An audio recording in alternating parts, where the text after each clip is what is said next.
فضائل الاعمال کہ بگاڑ گئی۔ حضرت مولانا عمر صاحب پالن پوری رحمت اللہ علیہ نے فرمایا کہ میں چھوٹا تھا، میری والدہ نے میرے ذہانت کی وجہ سے دینی مدرسے میں ڈالا۔ ماشاءاللہ ان کی والدہ دیہات کی ایک خاتون تھی، لیکن کتنی سمجھدار تھی اس کا اندازہ کریں وہ مولوی لوگ جن کے سب کے بچے اسکولوں میں پڑھ رہے اس زمانے میں۔ ہر مولانا یہ کہہ رہا ہے بھائی ہم کیا پائے بول کے پڑھ کے لکھ کے بابا عالم بنائے، مدرسے میں 2000 مل رہے وہاں 3000 ہونے کے، اپنے بچوں کو تو اچھا پڑھاؤ لکھاؤ۔ اللہ ماشاءاللہ اکثر علماء کے بچے عصری تعلیم ہی حاصل کر رہے نا۔ ذرا سوچئے کہ حضرت مولانا عمر پالن پوری کو ان کی خالہ بمبئی میں رہتی تھی، پالن پور میں ان کی ماں رہتی تھی۔ وہ چھوٹا گاؤں تھا، اب بھی کوئی بہت بڑا شہر نہیں ہے، وہ اس زمانے میں چھوٹا گاؤں تھا۔ یہاں سے لا کے بمبئی میں ایک مشنری اسکول میں اپنے بچوں کے ساتھ شریک کر دیا۔ 2 سال مولانا پڑھے وہاں پر۔ دوسرے سال کا رزلٹ دیکھ کر مشنری کے ذمہ داروں نے پیرنٹ میٹنگ میں بلا کر کے ان کی خالہ سے کہا یہ آپ کا بچہ ہمارے پورے اسکول میں سب سے ذہین بچہ ہے اور بہت بہترین پڑھنے والا بچہ ہے۔ ہم لوگوں نے میٹنگ کی ہے اور یہ طے کیا ہے کہ اس بچے کا گریجویشن کمپلیٹ ہونے تک ہماری مشنری خرچہ اٹھائے گی، فیس معاف اور کتاب ڈریس سب فری، اور جب تک کہ یہ گریجویٹ نہ ہو جائے۔ دوسری جماعت سے گریجویٹ ہونے کے لیے آپ سوچئے 13 سال اور پڑھانا ہے۔ 13 سال کی ذمہ داری پوری ان لوگوں نے لے لی، اتنا ذہین بچہ تھا۔ اور اس کے بعد یہ بچے کو چھٹیوں میں گھر چھوڑنے کے لیے خالہ پالن پور کو لے کر آئی اور خوشی کے مارے اپنی بہن کو بچے کے یہ کمالات بھی سنائے۔ اس کو سنتے ہی وہ دیہات کی بھولی بھالی ماں کیا کہتی ہے، آج ہم میں سے ہر ایک کو سوچنے کی ضرورت ہے۔ وہ بھولی بھالی ماں اپنی بہن سے کہتی ہے بہن میرا بچہ اتنا ہوشیار ہے، اتنا ذہین ہے، اتنی تعریف ہوئی اس کی، اگر ایسا ہے تو اب اس کو میں دین کی تعلیم دلاؤں گی، میں دنیا کی تعلیم نہیں دلاؤں گی۔ یہ کہ اب وہ بہن بولی کہ ان کو بول کے غلطی کری، ان لوگ تو بچہ اچھا قابل بن جاتا، خاندان کی عزت ہو جاتا، دولت آتا، کماتا اور بڑا، لیکن میں تو بتائے اب وہ بضد رہی کہ نہیں مجھے تو دین ہی پڑھانا ہے، اگر میرا بچہ ذہین ہے میں اس کو ضائع نہیں کروں گی، اس کو اللہ کے کام میں لگاؤں گی۔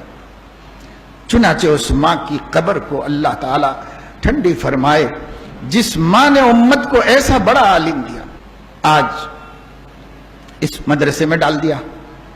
مدرسے میں 30 ابتدائی عالم کورس میں داخلہ ملا اور وہاں پڑھنے جا رہے تھے، چھوٹی سی انجمن ہوئی۔ ایک دن جمعرات کو روز پوچھتی تھی کہ آج کیا پڑھا بیٹا، خود سمجھتی کچھ نہیں تھی مگر پوچھتی برابر تھی۔ ایک دن کہنے لگے بیٹا آج کیا پڑھے، کہا ماں آج پڑھائی نہیں ہوئی، آج انجمن ہوئی۔ کہا انجمن کیا ہوتی ہے، کہا اس میں سب لوگوں کو تقریر کرنا پڑتا ہے، آپ نے بھی کی، ہاں میں نے بھی کی، تو مجھے بھی سناؤ بیٹا۔ پلو اوڑھ کے مولانا کا بیان ہے، ادب سے بیٹھ گئی اور پھر یہ کھڑے ہوئے اور جیسے انجمن میں انہوں نے 2 منٹ کی ایک تقریر کی تھی، وہ تقریر ماں کے سامنے کی۔ تب ماں کی آنکھوں میں آنسو تھے اور یوں کہہ رہی تھی بیٹا تو ہمت نہ ہار، آج تو نے صرف ایک اپنی اماں کو، ایک آدمی کو تقریر سنائی ہے، انشاءاللہ میرے اللہ نے چاہا تو 4 لاکھ آدمیوں کو سنائے گا۔ یہ گون کی دیہات کی ایک عورت اپنے بچے کے پہلے سال دینی تعلیم کے پہلے سال میں کہہ رہی ہے کیا نظر ہوگی، کیا توکل ہوگا، کیا اعتماد ہوگا اللہ کی ذات پر۔ جس جذبے سے اس نے مدرسہ بھیجا تھا، اللہ پہ یقین تھا اس کو، میرا بچہ 4 لاکھ آدمیوں کو یہ زبان سے کیسے نکلا۔ اور شاید ہی مولانا کا کوئی جلسے میں خطاب ایسا ہوگا جس میں 4 لاکھ سے کم لوگ ہوں گے، کوئی خطاب ایسا ہوگا۔ تو اللہ پاک نے ایسا کام لیا۔ میرے دوستو یہ ہے ہمت بڑھانا۔ نہ آج مائیں اپنے بچوں کی توقعات کو بڑھا رہی ہے، نہ اساتذہ، تو بچے کیسے حوصلہ مند ہو سکتے؟ حوصلہ مند، اس بچے کو ماں نے کتنا بڑا حوصلہ دیا، اول جماعت میں حوصلہ دیا، پھر ایک دن عالم دین بنے۔ اور بعد میں کہتے ہیں کہ کوئی بابا صفت بزرگ مجھے ملے تھے، اس وقت ان کی اپنی دکان تھی بمبئی میں، اس وقت انہوں نے کہا کیا کرتے ہو؟ جب دارالعلوم دیوبند میں پڑھ رہے تھے تب کی بات تھی، دکان تو بعد میں رکھی، کہا میں دارالعلوم دیوبند میں پڑھ رہا ہوں۔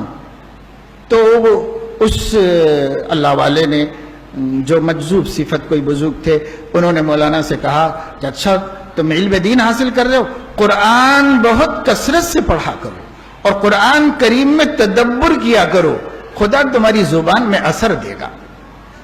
تو مولانا کہتے اس کے بعد سے میں نے قرآن میں بہت تدبر کیا، اور جنہوں نے ان کا بیان سنا ہوگا یا یہ یوٹیوب پر آج بھی موجود ہے سن لو کہ کتنا قرآن پڑھتے تھے وہ اپنے بیان میں، آدھا بیان اردو میں تو آدھا قرآن کی تلاوت، اور غضب کی آواز اللہ نے دی تھی، بہترین تجوید اللہ تعالیٰ۔ تو قرآن پڑھتے دلوں میں اتار دیتی تھی، زلزلہ پیدا ہو جاتا تھا لوگوں کے اندر جب وہ قرآن تلاوت کرتے تھے۔ تو قرآن میں تدبر کیا۔ آج ہمارے حفاظ کا حال یہ پورے سال قرآن نہیں پڑھتے۔